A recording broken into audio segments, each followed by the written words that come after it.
warahmatullahi wabarakatuh. Nama saya Khalil Bistri dari absen 20. Saya akan menjelaskan dua kerajaan, yaitu Samudra Pasai dan Kerajaan Aceh. Yang pertama, Kerajaan Samudra Pasai didirikan oleh Sultan Malik Al-Soleh pada tahun 1267. Mata pencarian di Kesultanan Samudra Pasai didominasi oleh perdagangan yang memasarkan hasil alamnya yang berupa ralda sebagai komoditas utamanya. Terus sosial budayanya yaitu dalam aturan-aturan dan hukum-hukum di dalam yang dilandasi oleh Islam, banyak persamaannya dalam pelaksanaannya tersama dengan kerajaan di Arab dan India. Maka dijuluki sebagai Serambi Mekah. Pada masa kejayaannya, pada masa Sultan Mahmud Malik Az-Zohri pada tahun 1326 sampai 1345. Pada masa kejayaan tersebut, Samudra Pasai menjadi letak strategis, yaitu dalam jalur perdagangan yang sering dikunjungi oleh saudagar dari Cina, Arab, Persia untuk barang-barang dari luar ataupun dalam negeri ditukar di situ. Terus menjalin hubungan antara kerajaan Arab dan India.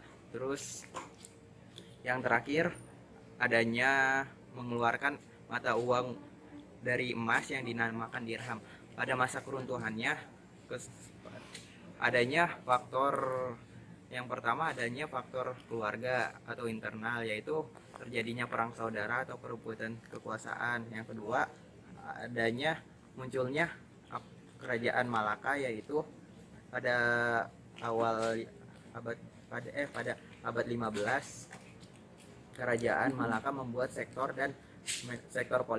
politik dan perdagangan yang lebih strategis dibandingkan letak perdagangan Samudra Pasai, sehingga Samudra Pasai seiring berjalannya waktu mulai melemah dan didominasi sektor perdagangan oleh kerajaan Malaka.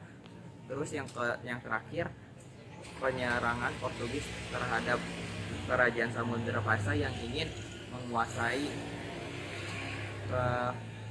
menguasai kerajaan tersebut.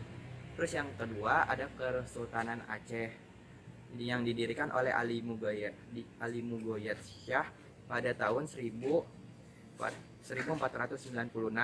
Mata pencarian di Kesultanan Aceh adalah sebagai pedagang. Adapun yang sebagian menjadi tukang emas dan tukang kapal. Terus sosial budayanya dilihat dari hukum-hukum yang dilandasi oleh Islam, hukum adat makuta, yaitu hukum adat yang pengangkatan seorang sultan diatur sedemikian rupa yang melibatkan ulama dan perdana menteri. Pada masa kejayaannya, pada kekuasaan Iskandar Muda, yaitu pada tahun 1607 sampai 1636. Pada masa kejayaannya tersebut Kesultanan Aceh berhasil menaklukkan Pahang yang menjadi sumber hikmah utama dan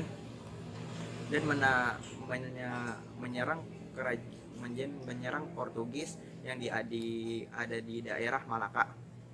Terus ada didukung juga oleh letak Kesultanan Aceh sebagai jalur strategis perdagangan internasional. Lalu Aceh juga berhasil menaklukkan kerajaan Johang yang di Semenanjung Malaya yang berhasil menguasai jalur perdagangannya. Pada masa keruntuhannya, adanya faktor internal, yaitu perebutan kekuasaan dan perang saudara, dan adanya penyerangan terhadap Belanda yang ingin menguasai kerajaan Aceh pada sejak tahun 1903. Pada masa itu Belanda mengalami penyerangan selama 40 tahun, dan akhirnya Belanda Kesultanan Aceh berhasil ditaklukkan oleh Belanda. Sekian dari saya. Wassalamualaikum warahmatullahi wabarakatuh.